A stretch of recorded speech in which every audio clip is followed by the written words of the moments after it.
청취자 여러분, 안녕하세요. 너무나도 자랑스러운 놀라운 우리 역사, 대한민국의 역사를 알아보는 시간입니다. 오늘은 태극기 이야기를 해보겠습니다. 한 스님이 절에서 발견해 30년 동안 숨겨온 오래된 태극기가 하나 있습니다. 그저 오래되고 낡은 줄만 알았던 이 태극기에 어떤 비밀이 숨겨져 있을까요?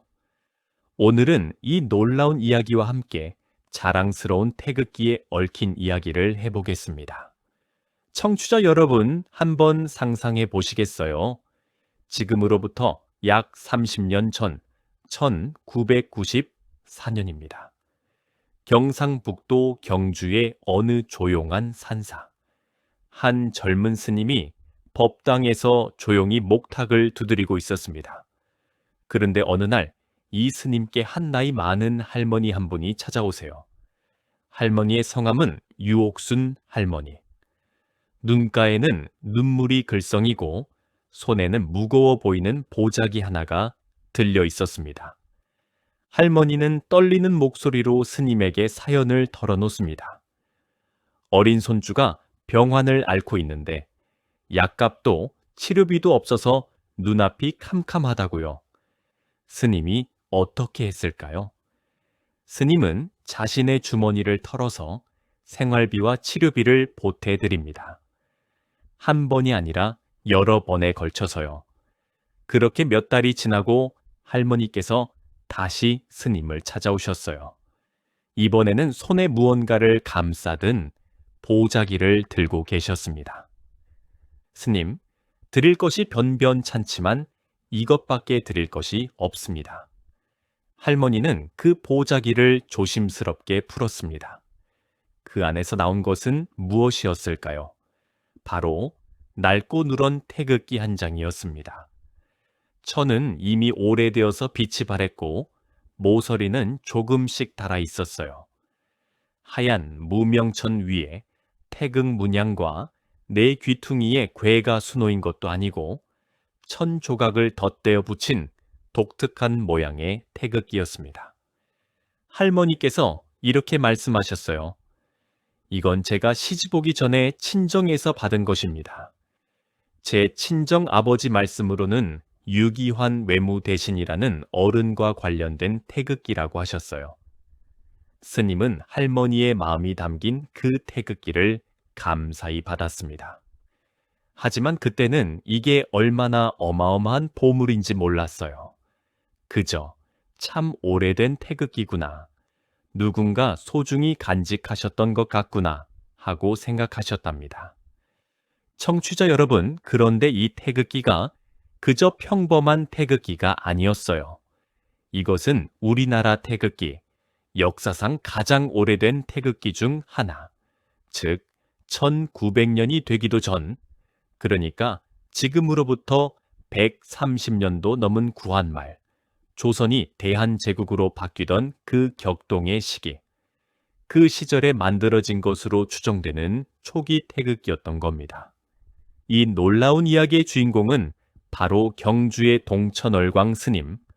오늘은 이분이 30년 동안 묵묵히 간직해 오신 이 태극기의 이야기와 함께 우리 태극기에 숨겨진 놀라운 비밀들을 청취자 여러분과 함께 만나보겠습니다. 듣다 보면 가슴이 뭉클해지시고 태극기가 얼마나 귀하고 소중한 깃발인지를 새삼 깨닫게 되실 겁니다. 본격적인 이야기에 앞서 청취자 여러분께 한 가지 부탁 말씀드리겠습니다. 놀라운 우리 역사, 자랑스러운 대한민국의 과거와 현재, 그리고 미래를 응원하기 위해서 꼭 좋아요와 구독을 부탁드립니다. 청취자 여러분이 좋아요 한번, 구독 한번 눌러주시는 것이 우리 역사의 귀한 이야기들을 더 많은 분들께 전하는 큰 힘이 됩니다. 잊지 마시고 꼭 눌러주십시오. 특히 오늘 이야기는 주변 자녀분들, 손주들에게도 꼭 보여주세요. 우리 태극기의 뿌리를 알려주시는 것이 우리 아이들에게 가장 귀한 선물이 될 겁니다. 자, 이제 본격적으로 동천월광 스님의 이야기로 들어가 보겠습니다. 할머니께 태극기를 받으신 스님은 그 태극기를 어떻게 보관하셨을까요? 스님은 오동나무로 만든 작은 상자를 하나 마련하셨습니다. 오동나무는 예로부터 귀한 물건을 보관할 때 쓰는 나무예요. 습기를 잡아주고 곰팡이가 안 생기게 해주고 벌레도 막아주는 나무입니다. 그 오동나무 상자 안에 태극기를 곱게 접어서 넣고 조미약까지 함께 넣어 두셨어요. 혹시라도 벌레가 먹지 않도록요. 그리고 그 오동나무 상자를 법당 불단 아래 깊숙한 곳에 모셔 두셨습니다. 청취자 여러분, 불단이라는 것은 절에서 부처님을 모시는 그 단입니다. 가장 신성하고 귀한 자리이지요. 그 자리 아래에 이 태극기를 모셔 두셨다는 것은 그만큼 조심스럽게 소중하게 다루셨다는 뜻입니다. 그 뒤로 세월이 흘렀습니다. 1년이 가고 2년이 가고 5년이 흐르고 10년이 지나고 스님은 해외 포교 활동으로 바쁘셨어요. 외국에 나가서 부처님의 말씀을 전하는 일이지요. 법당을 지키는 일도 바쁘시고 수행도 이어가시고 그러다 보니 오동나무 상자 속 태극기는 점점 기억 속에서 희미해져 갔습니다. 청취자 여러분, 30년이라는 세월이 얼마나 깁니까? 청취자 여러분께서 손주를 처음 안으셨던 그 시간부터 지금까지 그 손주가 다 커서 결혼을 해도 될 만큼의 시간이에요. 그 긴 세월 동안 오동나무 상자는 아무도 모르게 아무 소리도 내지 않고 불단 아래에서 조용히 숨을 쉬고 있었습니다. 마치 깊은 잠에 빠진 보물처럼요. 그러다가 운명의 날이 왔습니다. 2024년, 바로 재작년 일이에요. 경주 법당에서 대청소가 있었습니다. 절에서도 가끔 묵은 먼지를 털어내고 정돈을 하지요. 이날도 그런 날이었어요. 스님의 도반 스님과 법당 총무가 함께 청소를 하던 중 불단 아래 깊은 곳에서 오래된 나무 상자 하나가 발견됩니다. 총무가 조심스럽게 상자를 꺼냈습니다. 상자 겉면엔 먼지가 뽀얗게 내려앉아 있었어요. 총무가 동천월광 스님께 여쭙니다. 스님, 이게 뭐예요? 스님도 처음엔 기억이 가물가물하셨다고 합니다. 저게 뭐였지? 그러다가 천천히 그 옛날 유옥순 할머니가 떠오르셨어요. 눈물 글썽이던 그 할머니, 가녀린 손으로 내미시던 그 보자기, 스님이 떨리는 손으로 오동나무 상자의 뚜껑을 여셨습니다. 30년 만에 다시 세상의 빛을 만나는 순간이었어요. 상자 안에는 그때 그대로의 태극기가 고이 접혀 있었습니다. 약간 누렇게 변하긴 했지만 다행히 조미약 덕분에 벌레도 먹지 않고 곰팡이도 피지 않고 30년의 세월을 온전히 건너와 있었던 거예요. 스님이 조심스럽게 태극기를 펼치셨습니다. 그리고 그 태극기를 찬찬히 들여다보시는데 문득 이런 생각이 드셨답니다. 이거 아무래도 보통 태극기가 아닌 것 같은데 천이 거친 무명천이에요. 그리고 태극 문양이나 괴를 직접 그린 것이 아니라 다른 천 조각들을 잘라서 덧대어 붙인 방식이었습니다.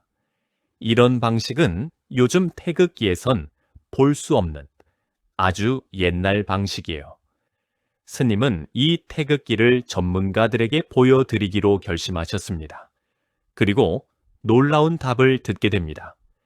이 태극기는 독립기념관이 소장하고 있는 초기 태극기들과 제작 방식이 매우 유사합니다. 구한말, 그러니까 1800년대 말에서 1900년대 초반에 만들어진 것으로 추정됩니다. 청취자 여러분, 구한말이 어떤 시기입니까? 바로 일제가 우리나라를 강제로 집어삼키려 하던 우리 민족이 가장 아프고 힘들었던 그 시기입니다. 그 시기의 태극기가 지금까지 전해 내려왔다는 것, 이게 얼마나 놀라운 일입니까? 더 놀라운 이야기가 있습니다. 이 태극기가 우리에게 익숙한 데니 태극기보다도 더 이른 시기에 거실 가능성이 있다는 거예요. 데니 태극기가 뭐냐면요. 고종 황제께서 미국인 외교 고문 오원덴이라는 분에게 하사하신 태극기입니다. 지금은 우리나라에 돌아와서 보물로 지정되어 있어요. 현재까지 알려진 가장 오래된 태극기 중 하나로 꼽힙니다. 그런데 동천월광 스님의 이 태극기가 그것보다도 더 오래된 것일 가능성이 있다는 말씀이에요. 만약 이게 사실로 밝혀진다면 우리나라에서 현존하는 태극기 중 가장 오래된 태극기가 될 수도 있는 겁니다. 청취자 여러분, 그리고 이 태극기에 담긴 또 하나의 놀라운 이야기. 이 태극기는 유기환 외무대신이라는 분과 관련이 있다고 전해진다는 거예요. 유기환 대신이 누구냐면요. 구한말의 외무대신, 그러니까 지금으로 치면 외교부 장관을 지내신 분입니다. 대한제국 시절 고위 관료셨어요. 나라가 기울어 가던 그 절박한 시기에 외교 일선에서 나라를 지키려 애쓰셨던 분, 그분의 집안에서 만들었었던 태극기일 가능성이 있다는 겁니다. 자, 청취자 여러분, 한번 그 시절을 상상해 보시겠어요? 일제의 손길이 점점 조여오던 그 암울한 시기. 외무대신 댁에서 한 어른이 밤새 이 태극기를 만드십니다. 나라를 지키고자 하는 간절한 마음으로 한 땀 한 땀 천을 기워 넣으시면서요. 그 태극기가 누군가의 손에서 손으로 전해져 할머니의 친정에 보관되고 할머니께서 시집 가실 때 가지고 오시고 그리고 어려운 형편에 스님께 은혜를 갚느라 건네지고 그 태극기가 다시 30년을 절의 법당 불단 아래에서 잠들어 있다가 2024년에 빛을 보게 된 거예요. 청취자 여러분, 얼마나 극적인 이야기입니까? 마치 한 편의 영화 같지요. 한 장의 태극기가 130년 동안 이 사람 저 사람의 손을 거치면서 한 번도 찢기거나 태워지지 않고 이렇게 우리에게까지 전해진 겁니다.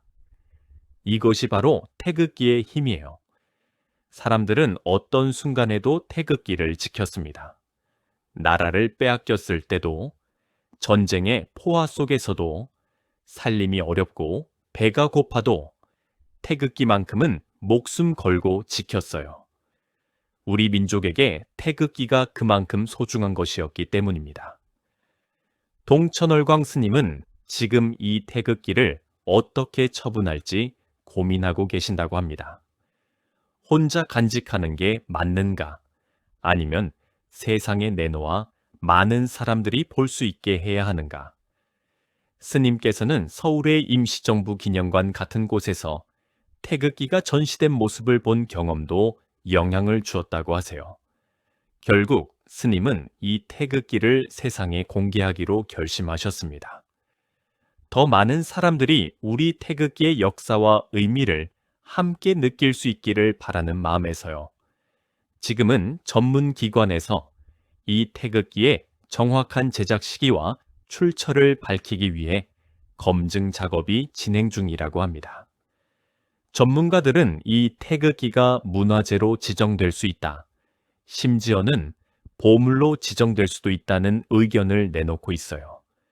청취자 여러분, 우리나라의 또 하나의 국보급 태극기가 탄생할지도 모르는 겁니다.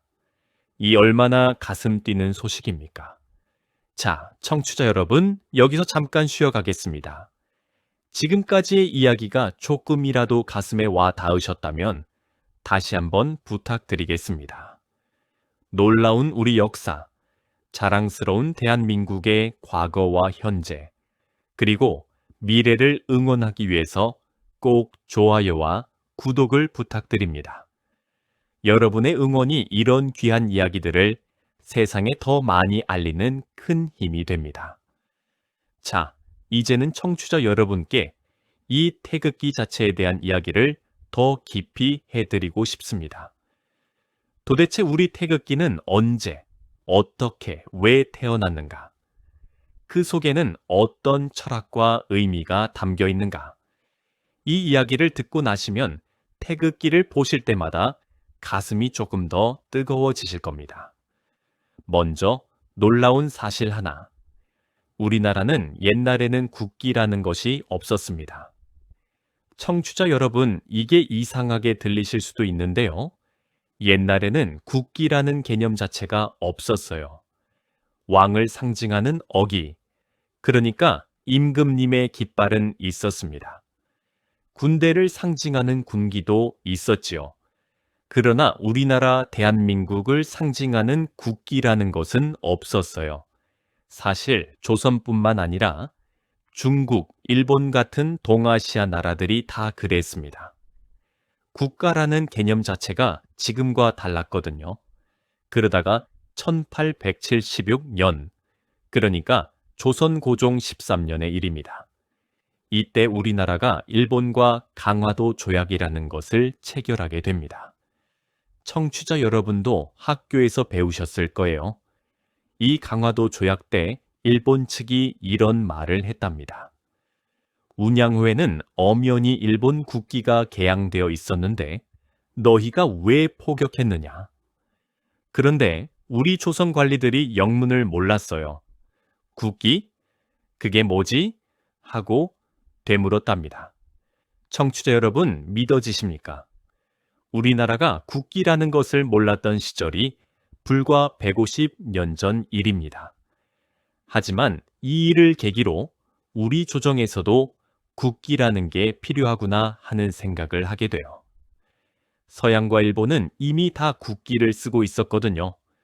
근대 국가의 상징이자 외교의 필수품이었던 거지요. 그런데 이때 큰 문제가 생깁니다. 청나라가 이렇게 말해왔어요. 너희 조선도 국기를 만들어라. 그런데 우리 청나라 국기 용깃발을 조금만 변형해서 써라. 청취자 여러분, 이게 무슨 말입니까? 너희는 우리의 속국이니까 우리 국기랑 비슷한 거 써라, 이 말입니다. 나라 자존심이 얼마나 상하는 말입니까? 그것도 한 독립된 나라에게요. 이 말을 들으신 고종 임금께서 분노하셨습니다.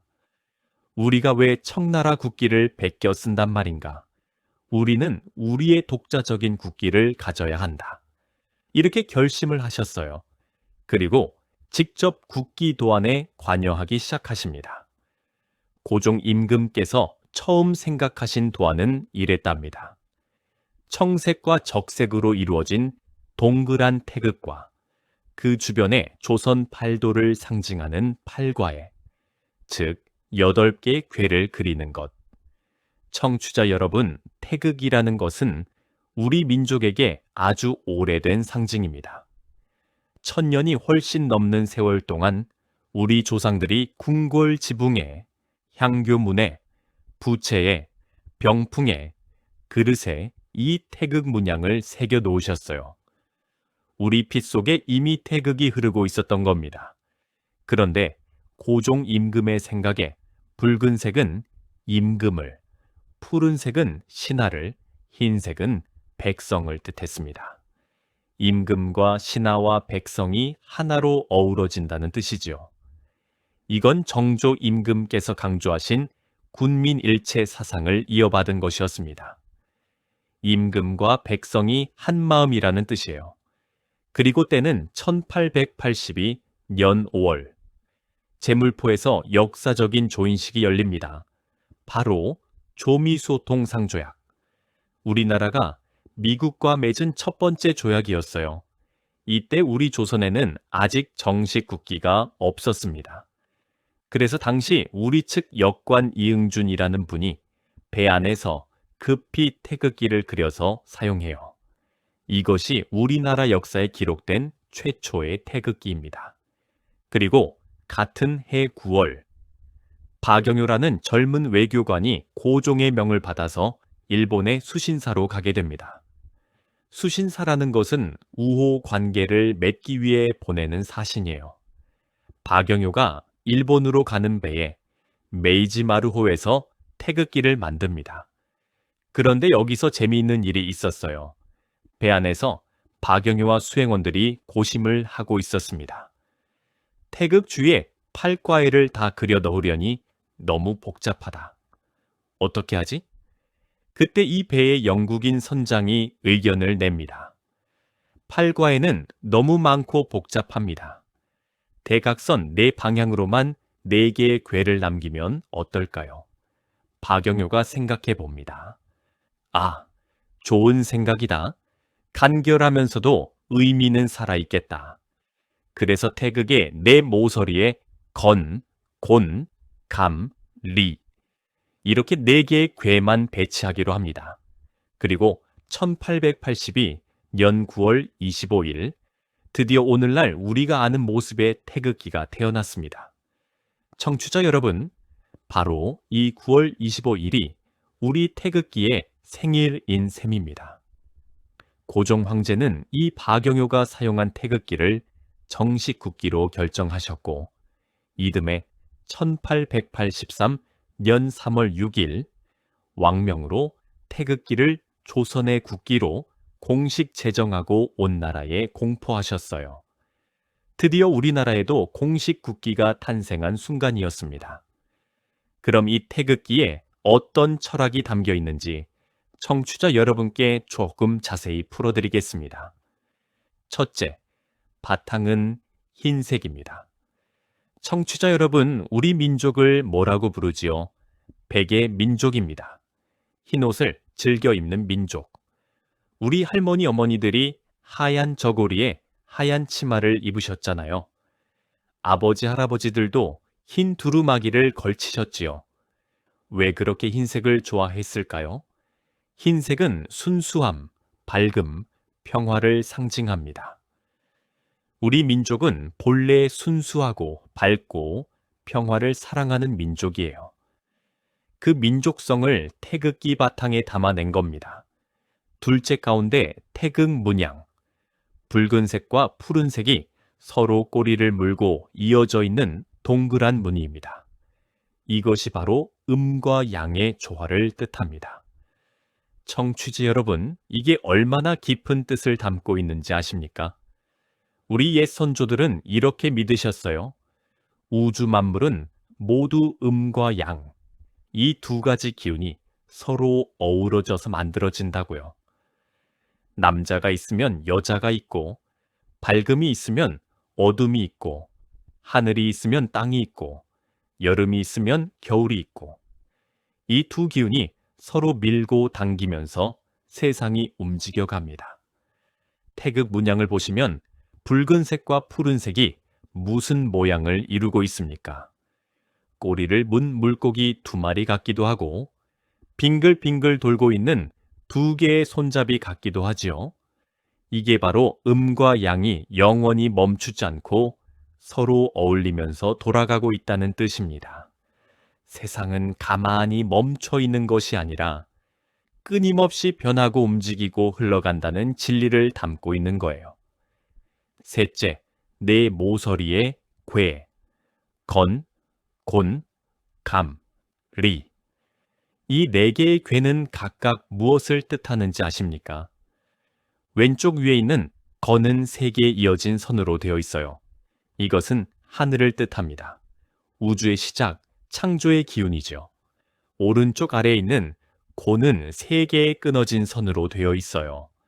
이것은 땅을 뜻합니다. 생명을 품고 기르는 어머니 같은 존재이지요. 오른쪽 위에 있는 감은 위아래가 끊어진 선이고 가운데가 이어진 선입니다. 이것은 물을 뜻해요. 만물을 흐르게 하고 정화시키는 근원이지요. 왼쪽 아래에 있는 리는 감궤와 반대입니다. 위아래가 이어진 선이고 가운데가 끊어진 선이에요. 이것은 불을 뜻합니다. 밝음과 따뜻함, 에너지의 상징이지요. 청취자 여러분, 한번 눈을 감고 생각해 보세요. 태극기 한 장에 하늘, 땅, 물, 불이라는 우주에 4가지 근본 요소가 다 담겨 있어요. 그리고 그 한가운데에 음과 양이 조화를 이루고 있습니다.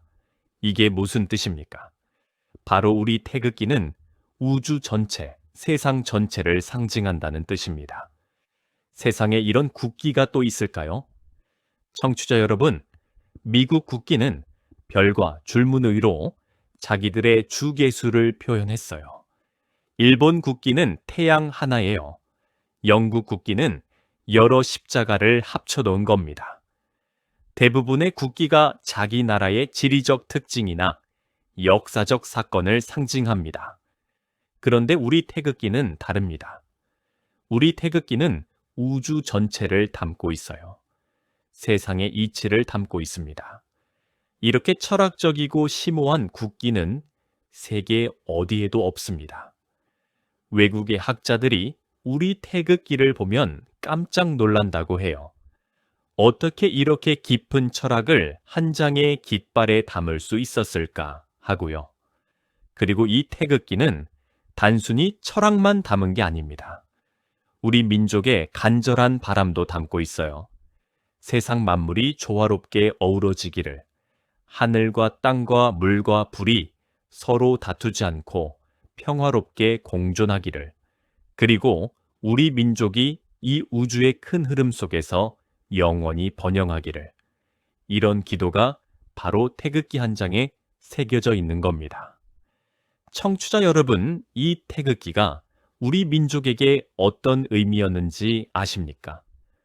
1910년 경술국치, 우리나라가 일제 강제로 나라를 빼앗긴 그 해, 일제는 가장 먼저 무엇을 금지시켰을까요? 바로 태극기였습니다.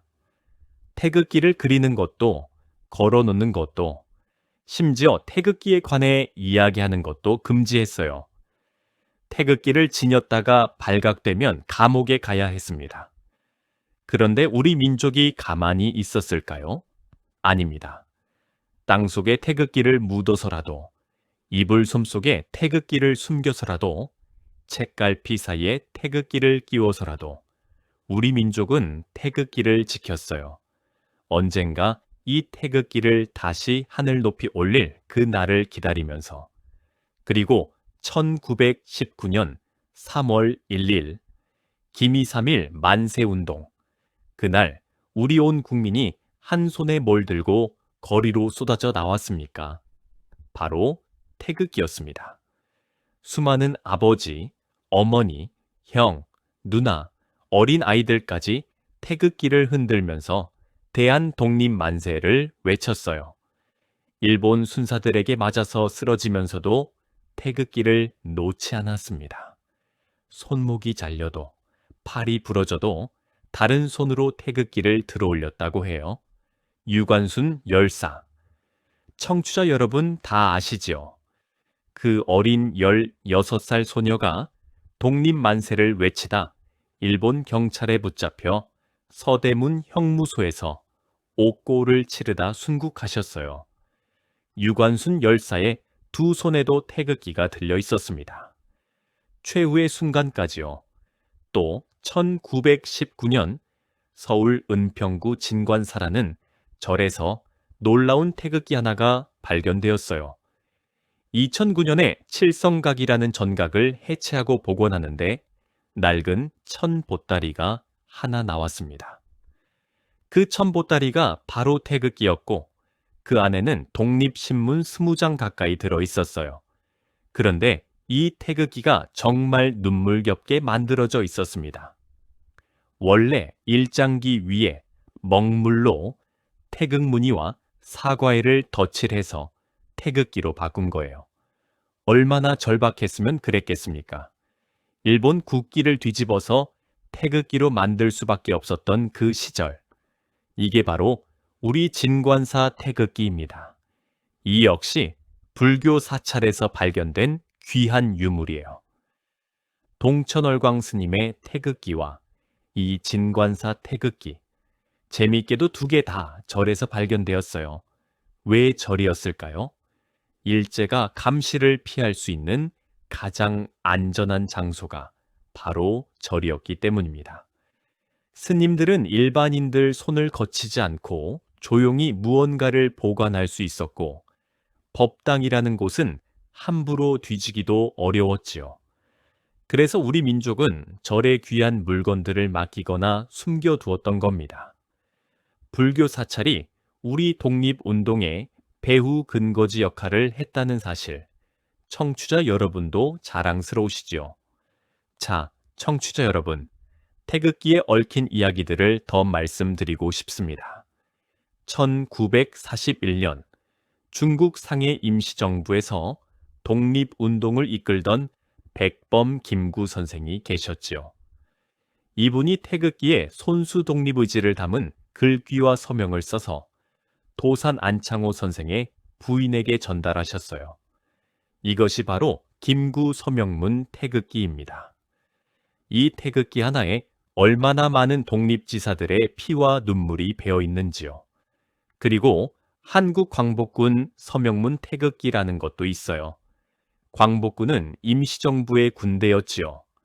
이 군인들이 태극기에 한 분 한 분 자기 이름을 서명했습니다. 나는 이 태극기 아래 죽을 각오로 싸우겠다는 맹세였어요. 수많은 이름 없는 연궁들이 그 태극기에 이름을 새기고, 어떤 분은 살아 돌아오시고 어떤 분은 연경 돌아오지 못하셨습니다.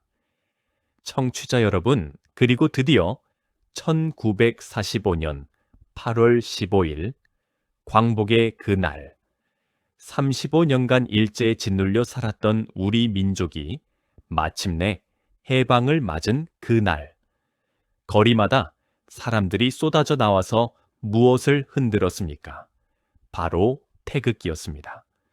그동안 꽁꽁 숨겨두었던 태극기를 이불 속에서, 항아리 속에서, 마루 밑에서, 나무 아래에서 사람들이 꺼내어 하늘 높이 흔들었어요. 눈물을 흘리면서 웃으면서 대한 독립 만세를 목 놓아 외쳤습니다. 그때 하늘 아래 펄럭이던 그 수많은 태극기들.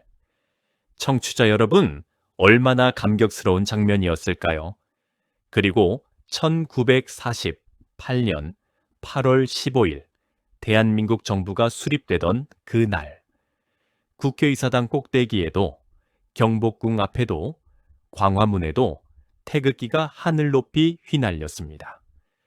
그리고 이듬해 1949년 10월 15일 정부는 정식으로 국기 제작법을 공포해서 태극기에 정확한 규격을 정했어요. 이때부터 우리가 지금 아는 모습의 태극기가 완성된 겁니다. 청취자 여러분, 우리 태극기가 또 어떤 무대에서 빛났는지 아십니까? 2002년 한일 월드컵 기억하시죠? 붉은 악마 응원단이 온 거리를 붉게 물들였던 그때, 온 국민이 태극기를 몸에 두르고 얼굴에 그리고 머리에 감고 응원을 했어요. 광화문 광장이 태극기의 물결로 가득 차던 그 광경. 전 세계가 깜짝 놀랐습니다. 외국 기자들이 한국인들이 저렇게 국기를 사랑하는 줄 몰랐다 하고 감탄했다고 해요. 그리고 2026년 현재, 우리 태극기는 세계 어디에서나 자랑스럽게 휘날리고 있습니다. 올림픽 시상대 위에서, 국제회의장에서, 세계 각국의 대한민국 대사관에서, 미국과 유럽과 아시아의 유학생들 기숙사 방 안에서, 그리고 우리 대한민국 국군 장병들의 제복 어깨에서도 말이죠. 자, 청취자 여러분, 이제 오늘 이야기를 마무리하면서 다시 한번 부탁드리겠습니다. 놀라운 우리 역사, 자랑스러운 대한민국의 과거와 현재, 그리고 미래를 응원하기 위해서 꼭 좋아요와 구독을 부탁드립니다. 우리 태극기의 귀한 역사를 더 많은 사람들에게 전할 수 있도록 청취자든지 최자시 여러분의 응원을 부탁드립니다. 그리고 주변의 자녀분들, 손주분들에게도 꼭 오늘 이야기를 들려주세요. 우리 태극기가 얼마나 귀한 깃발인지, 그 안에 얼마나 많은 분들의 피와 땀이 담겨 있는지 알려주세요. 청취자 여러분, 집에 돌아가시거나 밖에 나가셨을 때 태극기를 보시면 한번 찬찬히 들여다봐 주세요. 그 하얀 바탕, 그 붉고 푸른 태극, 그리고 내 모서리의 궤. 그 한 장의 깃발이 우주 전체를 담고 있고 우리 민족의 5,000년 역사를 담고 있고 수많은 독립지사들의 한과 꿈을 담고 있고 그리고 지금 우리 손자 손녀들의 미래도 담고 있습니다.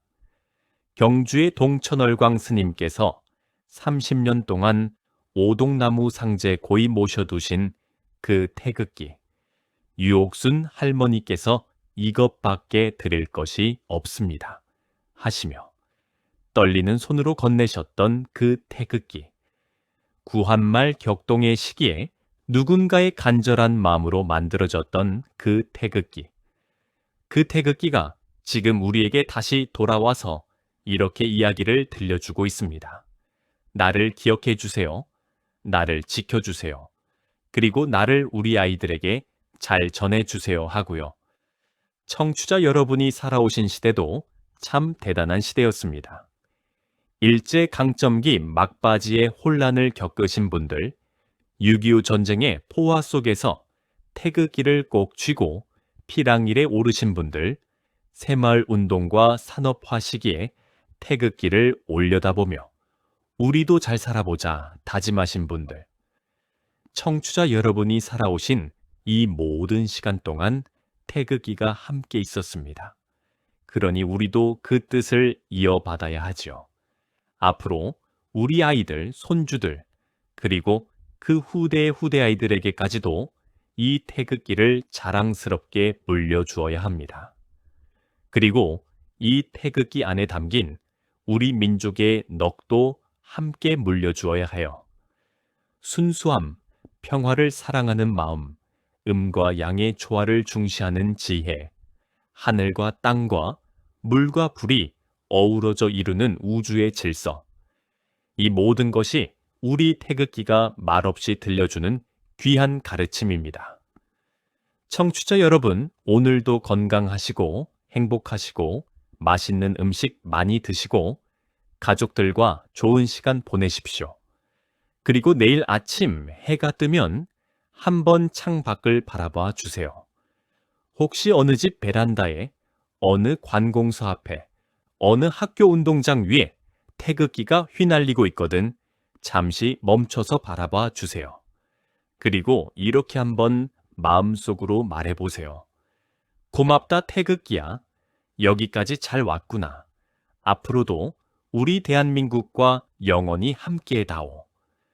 그 태극기 한 자락이 바람에 흔들릴 때마다 거기에는 구한말의 한 할머니가 30년간 절에서 묵묵히 지켜오신 한 스님이 일제의 감시를 뚫고 태극기를 숨긴 우리 조상님들이 만세를 외치다 쓰러진 유관순 열사가 그리고 오늘을 살아가는 청취자 여러분과 저 자신이 함께 담겨 있습니다. 놀라운 우리 역사 이야기는 오늘도 계속됩니다. 청취자 여러분, 그럼 다음 시간에 또 뵙겠습니다.